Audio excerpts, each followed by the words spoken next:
오늘 이 말씀을 통해서 다시 한번 우리가 같이 나누면서 저와 우리 성도님들이 정말 우리 주님 나라 가는 그날까지 끝까지 신앙생활 승리할 수 있기를 예수 이름으로 축원합니다. 그러면 어떻게 바울처럼 우리가 끝까지 승리하는 이 겸손한 신앙이 될 수 있느냐? 첫째는 하나님의 은혜를 깨달아야 되는 것입니다. 여러분, 오늘 이 본문 말씀을 보면은 바울이 자기를 어떻게 소개합니까? 8절에 보면 맨 나중에 만삭되지 못하여 난자 같은 내게도 보이셨느니라. 만삭되지 못했다. 이 한국말로는 팔싹둥이 아닙니까? 이 팔싹둥이라는 건 8개월 만에 태어났다는. 그랬을 때 뭐예요? 약간 모자라다라는 사람을 이렇게 표현할 때 팔싹둥이 이렇게 묘사하잖아요. 그러니까 사도 바울은 자기는 정말 부족한 사람이라는 거죠. 그래서 9절 말씀을 보면 나는 사도 중에 지극히 작은 자다. 그러니까 정말 내가 다른 사도들과 이렇게 비교해 보더라도 자기는 정말 사도가 될 만한 그런 이 깜이 아니야. 그런 인물이 아니야. 그렇게 부족한 사람이라는. 왜? 자신은 교회를 핍박했던 사람이었다는. 그래서 9절 말씀을 보면 나는 사도 중에 지극히 작은 자라 내가 하나님의 교회를 핍박하였으므로 사도라 칭함을 받기에 감당치 못할 자로. 그래서 자신은 정말 죄인 중에 괴수라는 거예요. 디모데전서 1장 15절 보면 미쁘다 모든 사람이 받을 만한 이 말이요 그리스도 예수께서 죄인을 구원하시려고 세상에 임하셨다 하였도다. 죄인 중에 내가 괴수니. 여기서 이 죄인 중에 내가 괴수다, 이 말은 과거체로 사용되어진 것이 아니고 지금도 역시 내가 정말 죄인임을 지금 느끼고 있다고 하는 것을 표현하고 있는 거예요. 그러니까 지금 사실 용서함을 받고 이렇게 복음을 전하는 사도가 되었지만 사실은 주님 앞에나 사람 앞에서 감히 얼굴을 들 수 없을 만큼 참 송구한 이런 죄인임을 자기는 지금 느끼고 있다는 겁니다. 여러분, 자기 자신이 이렇게 정말 죄인임이 깨달아진다는 것은 하나님의 은혜를 받아야만 가능한 겁니다. 하나님의 은혜를 받으면 받을수록 자기 본전이 무언지를 알게 되는 거죠. 바울이 그렇다는 거예요. 자기는 정말 자기가 진 죄가 너무 커서 정말 하나님 앞에 너무 부끄럽지 않을 수 없다는 거예요. 하나님의 교회가 어떤 교회냐, 그 교회를 얼마나 그렇게 핍박을 많이 하고, 그리고 교회에 그렇게 귀한 기둥 같은 이 스데반 집사님을 돌로 쳐 죽이는데 가장 앞장섰던 사람. 그래서 사도행전 26장 11절에 보면 또 모든 회당에서 여러 번 형벌하여 강제로 모독하는 말을 하게 하고 저희를 대하여 심히 격분하여 외국성까지도 가서 핍박하였고. 그러니까 보통 사도 바울이 그렇게 교회를 핍박한 게 아니에요. 디모데전서 1장 13절에는 내가 전에는 회방자요 핍박자요 포행자였다. 이 회방자란 말은 하나님의 이름을 모욕하는 사람. 그러니까 그렇게도 죄인인, 그런데 자기가 사도가 돼서 또 안디옥 교회의 담임 목사가 됐고 또 선교사로 전 세계에 나가서 복음을 전하면서 교회들을 세우고 그리고 많은 제자들을 세우는 이런 모든 사역을 지금 하고 있는 것은 내가 하는 게 아니라는 거예요. 이 모든 것은 다 하나님의 은혜라는 겁니다. 이 은혜를 깨달은 거예요. 그래서 10절 말씀 보면 그러나 나의 다 된 것은 하나님의 은혜로 된 것이니 내게 주신 그의 은혜가 헛되지 아니하여 내가 모든 사도보다 더 많이 수고하였으니 내가 아니요 오직 나와 함께 하신 하나님의 은혜로라. 자기가 잘나서 자기 힘으로 이렇게 위대한 사역들을 하고 있는 것이 아니고 이 모든 것이 정말 하나님의 은혜라는 것. 이 사도 바울은 육신적으로는 사실 자랑할 만한 것이 많은 사람이었죠. 당대 유명한 가마리엘에게서 학문을 배운 사람, 그리고 그는 바리새인이었습니다. 바리새인이라는 것은 유대인들에게서는 가장 존경받는 그런 율법사였죠. 그는 헬라 철학의 석학이었습니다.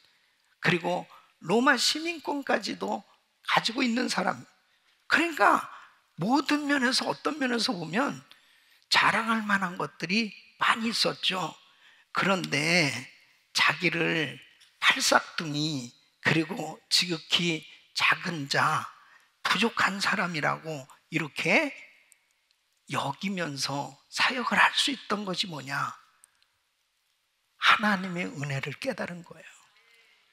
여러분, 하나님의 은혜 깨달아야 됩니다. 하나님의 은혜를 깨닫게 되어지면 자기가 한없이 작게 보여지는 겁니다. 한없이 부족한 것이 느껴지는 겁니다. 자, 요아스나 이 아마샤나 이 우시아가 왜 교만하게 됐어요? 은혜를 잊어버렸다니까요. 아니, 자기가, 요아스가 어떻게 왕이 될 수 있습니까? 아니, 어떻게 이 아마샤나 우시아가 그렇게 통치를 잘할 수 있었냐? 전적인 하나님의 은혜였는데 이 은혜를 잊어버렸습니다. 배은망덕하게 된 그 이유가 뭐예요? 교만했단 말이에요. 그래서 우리는 하나님의 은혜 잊어버리면 안 됩니다. 하나님의 은혜 속에 하나님의 은혜를 유지할 수 있는 비결은 겸손한 삶이 되어지는 건데, 그 은혜를 깨달아야 우리는 한없이 겸손한 가운데 주를 섬길 수 있는 줄로 믿습니다. 어느 재벌집에, 회장집에 집이 얼마나 잘 이렇게 젖었겠어요. 그런데 리빙룸 한가운데에다가 이 지게 있잖아요. 지게를 진열을 해놨다는 겁니다. 그러니까 오는 사람마다 그게 보여지는 겁니다. 아, 이게 뭐죠? 예, 제가 원래 서울역에서 지게꾼이었습니다. 제가 지게꾼으로 사람들의 짐을 실어 날르던 지게꾼이었는데, 그걸로 시작해서 운수업으로 성공했고, 그래서 나는 이 지게를 보면서 원래 나는 지게꾼이었어. 우리 자식들한테도 너 아버지 지게꾼이었어. 좀 더 겸손하게 살아보려고 그런다. 사랑하는 성도 여러분, 사람들은요, 자기가 다 잘난 줄 아는 거예요. 자기가 다 잘해서 된 줄 아는 거예요. 모든 것이 하나님의 은혜로 된 것을 깨달아야 되는 거예요. 그래야 끝까지 겸손하게 신앙생활 승리할 수 있는 줄로 믿습니다. 두 번째는 자신을 쳐서 주님께 복종시켰습니다. 사도 바울은 자기가 이렇게 겸손하게 신앙생활을 하게 된 또 하나의 그 비결이, 은혜가 뭐냐면, 하나님께서 자기에게 큰 은혜를 주셨는데 그게 바로 육체의 가시였다는 거예요. 이 고린도 후서 12장 7절 말씀 보면, 여러 계시를 받은 것이 지극히 크므로 너무 자고하지 않게 하시려고 내 육체의 가시 곧 사단의 사자를 주셨으니 이는 나를 쳐서 너무 자고하지 않게 하려 하십니다. 사도 바울은 너무 많은 계시를 받은 거예요. 여러분, 그가 계시를 받았기 때문에 성경을 13권이나 쓸 수 있었어요.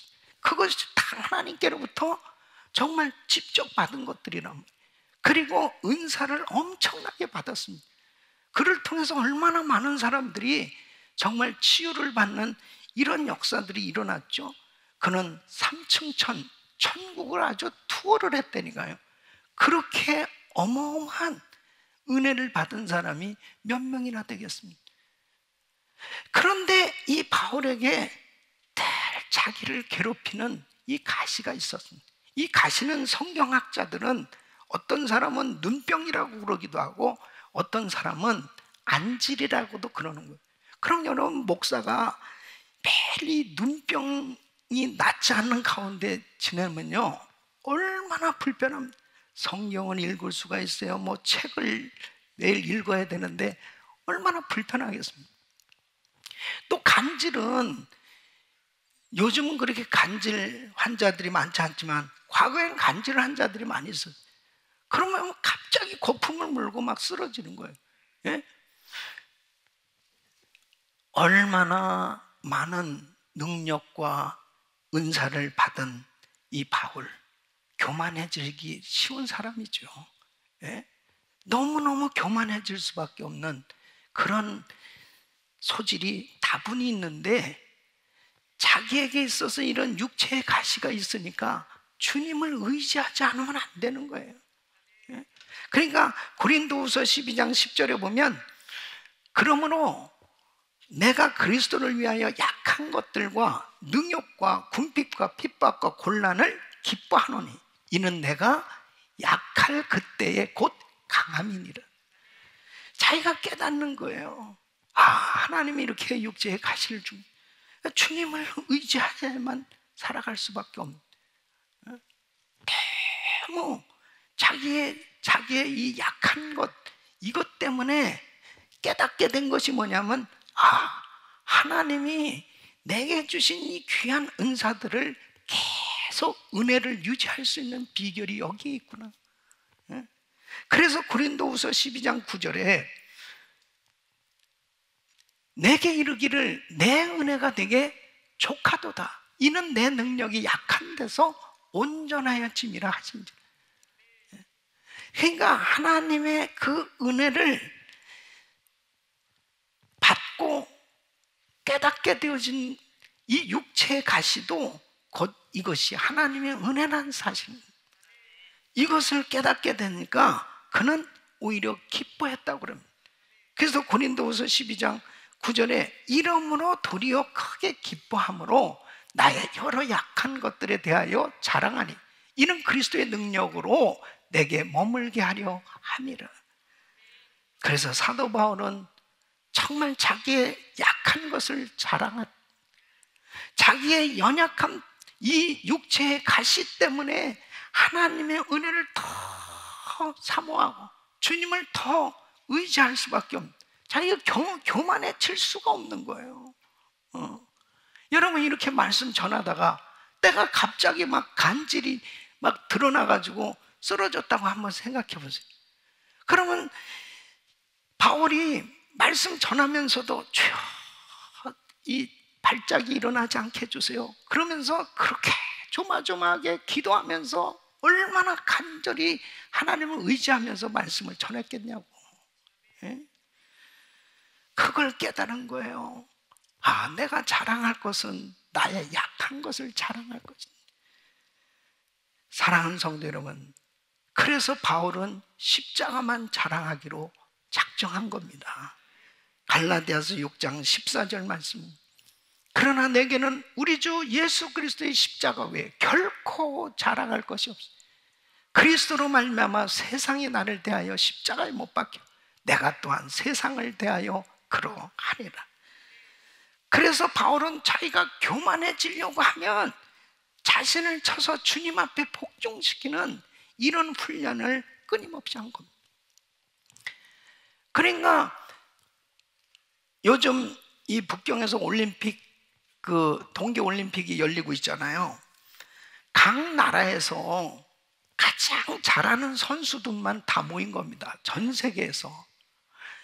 그러면 그 선수들이 자기 종목에 대해서 4년 동안 얼마나 열심히 준비를 했겠습니까? 마실 거, 먹을 거, 자는 것, 모든 것 절제하면서 오로지 이 올림픽에 그냥 목숨을 걸면서 그렇게 지냈을 거예요. 그래서 고린도전서 9장 25절로 26절 보면 이기기를 다투는 자마다 모든 일에 절제하나니 저희는 썩을 면류관을 얻고자 하되 우리는 썩지 아니할 것을 얻고자 하노라. 그러므로 내가 다름질하기를 향방 없는 것 같지 아니하고 싸우기를 허공을 치는 것 같지 아니하. 사랑하는 성도님, 신앙은 전투인 거예요. 그래서 자신을 쳐서 주님 앞에 복종시키는 이런 자기의 절제가 얼마나 중요한지 이루 말할 수 없습니다. 나도 모르는 사이에 저절로 교만해진다니까요. 예? 여러분, 교만하려고 노력 안 해도 됩니다. 교만은 노력을 안 해도 그냥 저절로 교만해진다니까. 모든 인간은요, 저절로 가만히 있으면 그냥 저절로 교만해져요. 왜? 인류의 시조인 아담과 하와가 선악과를 먹은 게요, 바로 사탄 마귀가 교만을 가져다 준 겁니다. 그러니까 인간은 그냥 교만해야 되니까. 인간은 예수님을 만나서 주님의 은혜를 받아야 겸손해지는 거지. 여러분, 절대로 인간은 겸손해질 그냥 교만하다니까.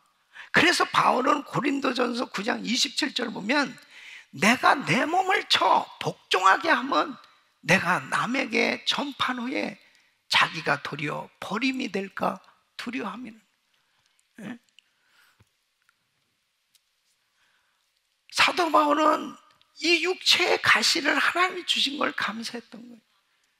그리고 자기가 끊임없이, 이 육체는 끊임없이 이 교만 덩어리라, 이게 교만 덩어리. 그래서 내 자신을 쳐서 자꾸 주님 앞에 복종시키는, 나는 날마다 죽노라, 예수로 날마다 죽어야만 겸손할 수 있다니까요. 그러니까 하나님 앞에 한순간도 엎드리지 않으면 안 되는 거예요. 주님이 해주셔야 되는 일이지 주님이 하시지 않으면 안 되는 거예요. 무슨 목을 쳐들고 교만할 수가 있겠냐고요. 때로는 우리에게 고난을 허락하실 때가 있습니다. 근데 그 고난을 통해서 자신이 겸손해진다면 그 고난이 축복인 거예요. 그러나 고난을 당했음에도 불구하고 계속해서 교만하다면 구제불능입니다. 진짜 구제불능인 거예요. 하나님이 내게 고난을 허락하셨을 때 하나님을 더 의지할 수 있는 겸손한 사람이 된다면 그 고난은 우리 인생의 축복의 터닝 포인트가 될 것입니다. 사도 바울은 그걸 깨달은 거예요. 나에게 육체의 가시, 이 질병이 안 낫는 것도 감사하고, 나에게 병이 있는 것도, 고난이 있는 것도 감사하고, 우리 주님을 더 그 고난 때문에 의지하면서 주를 섬길 수 있는 것, 이 자체가 은혜라는 사실을 깨닫고, 그는 평생 겸손한 신앙을 유지할 수 있었던 걸 볼 수 있습니다. 우리 사랑하는 성도 여러분, 날마다 우리 자신을 쳐서 주님 앞에 복종시키는 겸손한 신앙이 될 수 있기를 축원합니다. 세 번째는 주님을 닮으려는 목표를 가져야 되는 것입니다. 사도 바울은 자신이 하나님 앞에 예수님을 닮아가야 되겠다. 우리가 신앙생활 하게 되면 우리 삶의 목표는 주님을 닮는 거잖아요. 근데 우리 주님의 성품은 마태복음 11장 29절 말씀 보면, 나는 마음이 온유하고 겸손하니 나의 멍에를 메고 내게 배우라. 그러면 너희 마음이 쉼을 얻으리니. 그러니까 우리 마음에 쉼을 얻으려면 주님의 마음을 품어야 되는 거예요. 그런데 바로 우리 주님은 겸손하신 분이라. 이 겸손이 뭐예요? 남을 존중하고 스스로를 낮추는 자세가 겸손이지. 그러면 우리 예수님이 정말 가장 겸손을 표현하신 것이 뭐냐? 두 가지입니다. 하나는 바로 인카네이션, 성육신 하신 거예요. 또 하나는 예수님이 십자가에서 죽으신 겁니다. 그러니까 우리 예수님께서 하나님이신데 인간으로 이 땅에 오신 자체가 가장 큰 겸손이셨습니다. 하나님이신 분이 십자가에서 자신을 내어주신 이 죽으심이 겸손이었습니다.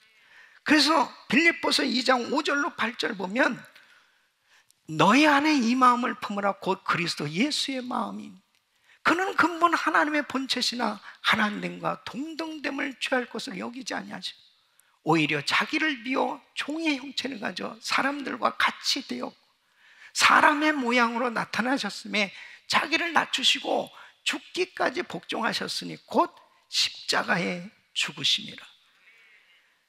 하나님의 아들이 인간이 되셨다. 상상할 수 없는 겸손이죠.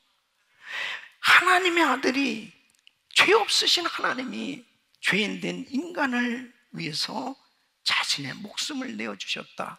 가장 큰 겸손이었습니다. 사랑하는 성도 여러분, 바로 우리 예수님께서 이렇게 겸손하셨던 것처럼 바로 저와 여러분은 주님을 닮아가는 이런 겸손이 있어야 될 줄로 믿습니다. 그래서 베드로는 베드로전서 5장 6절에 이렇게 말씀하십니다. 하나님의 능하신 손 안에서 겸손하라.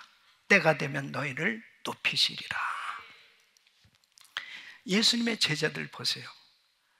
예수님하고 같이 지내면서 그렇게 주님께로부터 훈련을 받으면서도 다 교만했습니다. 예수님하고 같이 사역하러 다니면서도 길거리에서 또 서로 싸우는 거예요. 서로 누가 높냐고. 아마 제일 큰 소리 친 사람이 베드로일 겁니다. 베드로. 야, 누가 나이가 제일 많아? 야, 누가 먼저 제자 됐어? 그러면 서로 싸우는 거예요. 그러니까 우리 예수님께서 야, 높아지기 원하느냐? 그들의 종이 되라. 으뜸이 되기 원하느냐? 그들을 섬기는 자가 되라. 어느 날 예수님이 제자들에게 충격이었죠. 허리에 수건을 덩이시고 제자들의 발을 씻겨주시는 겁니다. 베드로부터 뭐 놀래서 막 아니 왜 이러시느냐고. 바로 우리 주님은 자신을 낮추심으로 겸손의 모습으로 제자들을 섬기시면서 너희들도 이와 같이 하라는 거예요. 같이 되어주고 남을 나보다 낮게 여기는 그러한 삶의 모습이 되어지는 것, 이것이 바로 겸손입니다. 그래서 예수님께서 제자로 부르시면서 이렇게 말씀해요. 마태복음 16장 24절에 보면 예수께서 제자들에게 있을 때 아무든지 나를 따라오려거든 자기를 부인하고 자기 십자가를 지고 나를 쫓을 것입니다. 그러니까 자기를 부인하고 십자가를 치는 누가 그렇게 할 수 있냐고요. 겸손하지 않으면 십자가 칠 수 없는 거예요. 겸손하지 않으면 십자가 칠 수 없는 거예요. 여러분, 저와 우리 성도님들은 이 시간 한번 생각해 보세요. 나는 진짜 겸손한가? 나는 정말 겸손한가? 그러니까 바울은 에베소 교인들에게 에베소서 4장 13절에 이렇게 말씀하십니다. 에베소서 4장 13절 보면 우리가 다 하나님의 아들을 믿는 것과 아는 일에 하나가 되어 온전한 사람을 이루어 그리스도의 장성한 분량이 충만한 데까지 이르르니, 바로 그리스도의 장성한 분량이 충만한 데까지 이르도록 주님을 닮아가도록 노력하라는 거예요. 에베소서 4장 15절 보면 오직 사랑 안에서 참된 것을 하여 범사에 그에게까지 자랄지라. 그는 머리니 곧 그리스도라. 그리스도의 머리, 바로 그에게까지 자랄 때는 목표는 주님을 닮아가는 거예요. 근데 주님을 닮는 그 모습 가운데 열매가 겸손인 거예요. 겸손. 저는 양육과정 다 끝냈습니다. 저는 지도자반까지 다 끝냈습니다. 그럼 겸손해야지. 그러니까 양육과정을 받는 그 이유는 예수님 닮아가기 위해서예요. 예? 지식적으로 내가 얼만큼 성경을 많이 아느냐, 그게 중요한 게 아니고 예수님을 닮아가는 게 우리의 성경 공부하는 목표라니까요.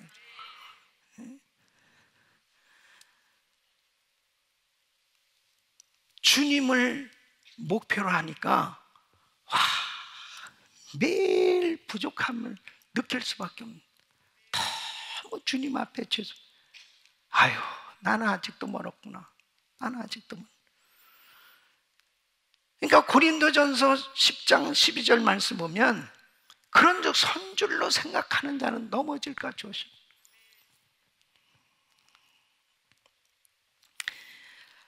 신앙생활을 더 오래 하면 할수록 더 겸손해져야 될 텐데, 전도와 선교는 겸손해야 열매가 맺어지는 거지. 선교사가 선교지 가서 교만한데 무슨 선교가 되겠습니까?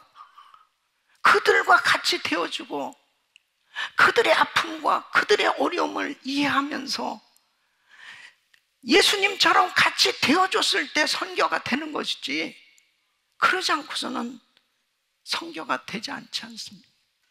겸손할 때 모든 사역이 열매가 맺어집니다. 우리 부서나 우리 가정교회, 우리 그룹도 역시 마찬가지입니다. 성도들이 다 겸손하면 그 가정교회는 부흥이 일어나게 돼 있는 거죠. 그 공동체는 부흥이 하나님의 영광을 보게 되는 거예요. 이렇게 팬데믹이 길어지면서 사람들이 이상하게 변해지기 시작하는 겁니다. 가정도 그렇고 교회 생활도 그렇고 자녀 교육도 그렇고 정말 뭐 하나 정상적으로 제대로 되는 것이 없는 이런 상황 속에서 예수님 닮아가지 못하면 우리는 다 망하는 거예요. 실패할 수밖에 없는 것입니다. 나는 정말 주님처럼 겸손해지려고 노력하고 있나? 사랑하는 성도 여러분, 저와 여러분은 주님 나라 가는 그날까지 겸손하게 신앙생활 끝까지 승리해야 될 줄로 믿습니다. 하나님의 은혜를 잊으면 안 돼요. 날마다 이 교만 덩어리는 내 자신을 쳐서 주님 앞에 복종시키는, 끊임없이 하나님 앞에 때로는 금식도 하고 때로는 절제하면서 주님께 더 가까이 하면서 주님을 닮아가려고 노력할 때 하나님께서 주시는 은혜로 우리의 신앙에 늘 은혜가 있고, 그리고 하나님의 영광을 드러내는 승리의 삶이 될 줄로 믿습니다. 이런 은혜가 우리 모두에게 임하기를 축원합니다.